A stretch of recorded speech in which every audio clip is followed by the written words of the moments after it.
Le Grand Matin Sud Radio, 7h-9h, Jean-Jacques Bourdin. C'est l'heure du petit déjeuner. Bonjour Eric. Bonjour Jean-Jacques. Vous allez Bonjour pas à tous. nous faire boire du vin quand même à l'heure du petit déjeuner.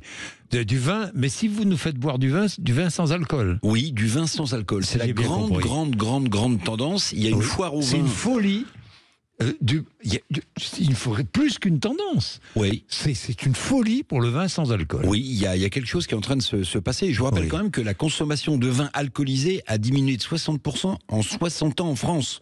Moins 60%.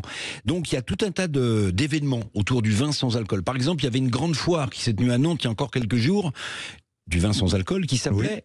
Gueule de joie, vous voyez, en opposition à gueule de bois. Vous voyez, il y a des boutiques qui se créent, par exemple au pays du Calvados, à Caen, il y a une boutique qui a ouvert le 10 septembre et qui ne vend que du vin sans alcool. Il y a des entreprises qui travaillent, qui accumule un chiffre d'affaires incroyable. Par exemple, l'entreprise Chavin, créée en 2010, réalise 10 millions d'euros de chiffre d'affaires en vendant du vin sans alcool dans 65 pays. Le Japon, le Canada, les États-Unis. Donc en fait, oui, il y a une tendance absolument incroyable du vin sans alcool. Mais comment fabrique-t-on ce vin sans alcool ? Alors en fait, ce vin, c'est une fermentation. C'est pas du tout du jus de raisin, parce que la plupart des gens disent la bouteille, d'accord, mais en fait c'est du jus de raisin, pas du tout. Il y a tout un procédé de désalcoolisation, j'ai bien dit, qui s'ajoute. Après la fermentation du vin, on retire donc l'alcool quasiment totalement. Les spécialistes vous disent qu'il peut rester 0,5% d'alcool. Mais en tout cas, ça a le goût de vin. Les arômes sont là.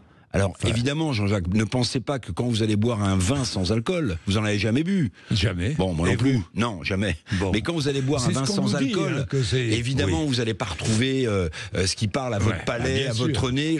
Mais en tout cas, il y a quelque chose qui se passe. Et d'ailleurs, la mode, elle est établie. Vous savez qu'en janvier, on a le fameux mouvement qui nous vient des États-Unis et du monde anglo-saxon qui s'appelle le Dry January, le janvier sans alcool. Avant, ça touchait la bière. Maintenant, ça touche les vins, et j'ai peut-être essayé de goûter, mais que ce soit un rose, un rouge ou un blanc, il paraît que ça peut s'accommoder avec n'importe quel plat. Ça vient d'où ce janvier sans alcool, ce janvier sec des États-Unis? Dry January, des États-Unis, et sans whisky aussi, sans bourbon, sans non. Alors il y a aussi des alcools forts sans alcool, oui c'est vrai. Et puis la bière, vous savez, la bière sans alcool.